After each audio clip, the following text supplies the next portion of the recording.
Hello, welcome to the Self-Learning Podcast by Dr. Sushma Singh. Let us start discussion on Unit 29, Theories of Modernization and Modernity.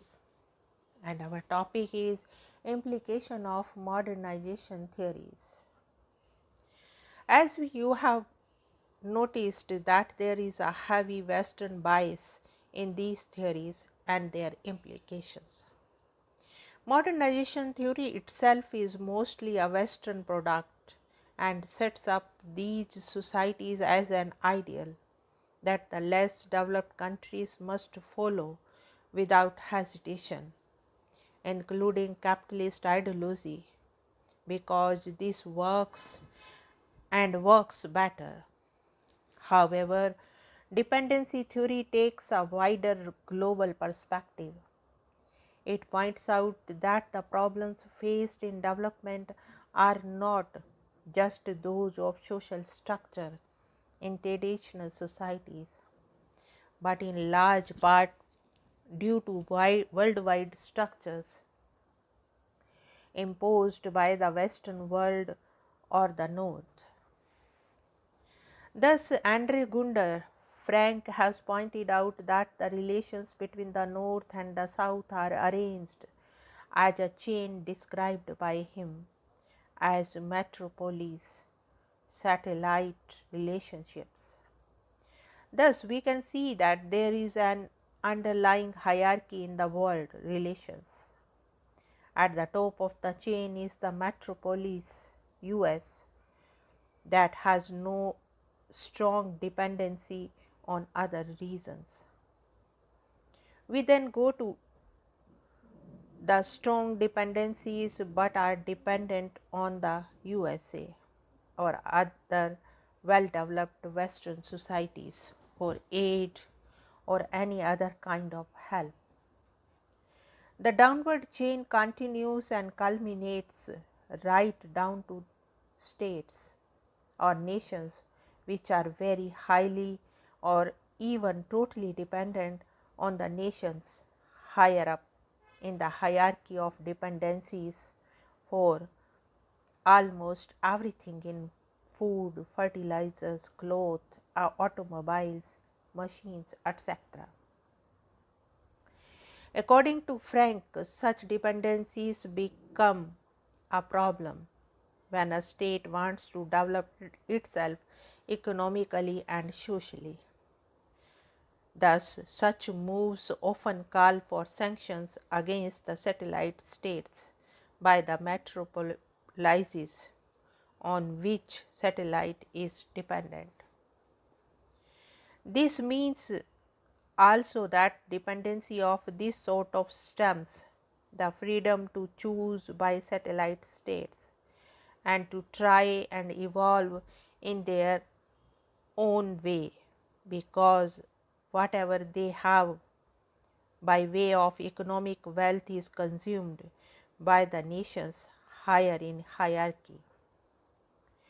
This theory is readily witnessed in international relations and the aid to the third world by the North have the most exploitative terms and conditions, which ensure that the satellite states can never be free of the donor in economic terms. Frank opines that the dismantling of such relations can alone lead to development along the lines that the third world nations want. Thus, dependency theory is opposed to modernization theory, but it is definitely an alternative explanation. Further, such an explanation exposes some harsh realities of contemporary societies across the globe. Modernization theory is more of an ideology, whereas dependency theories expose the harsh economic international realities. Neither of them has produced any specific development, just attributable to them. It may be noted, however, that the modernization has since the 17th century has had an effect, beginning with the Western countries, impacted all over the globe. To give an example, let us turn to the field of communication. Thus, the modernization theories shed light on how the media is affected by these relatively recent changes. Both in relatively traditional and post-modern societies, we may note that the modernization theories we have been discussing can be seen to have evolved in three relatively distinct phases. The first phase of these theories began in 1950s and 1960s and tried to explain how Western styles of living gradually spread all over the globe. These was also a spread of technological innovations and the ideology of individualism. Now let us turn to the next point, phases of modernization processes. The economic aspect, where the mass media helped to spread technological innovations that were at the core of the modernization. Cultural development, including education and literacy rates. This too was aided by the mass media, which can promote modernity.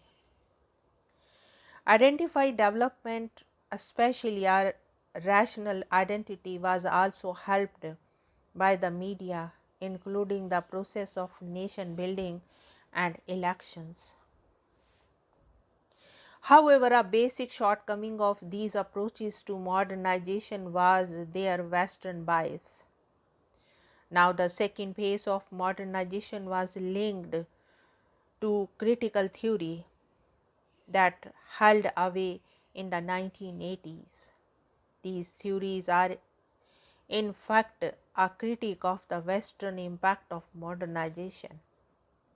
Thus, according to the media dependency theory, there was a dependence of the developing countries on the mass media of the Western world.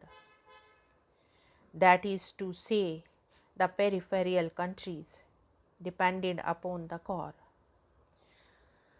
Now we come to the third phase of the development of the modernization theory, beginning in the 1990s. These theories attempted to be neutral in their approach. Thus, according to Giddens, modern society and culture is marked by time, space, distanciation, and dissembling features of characteristics.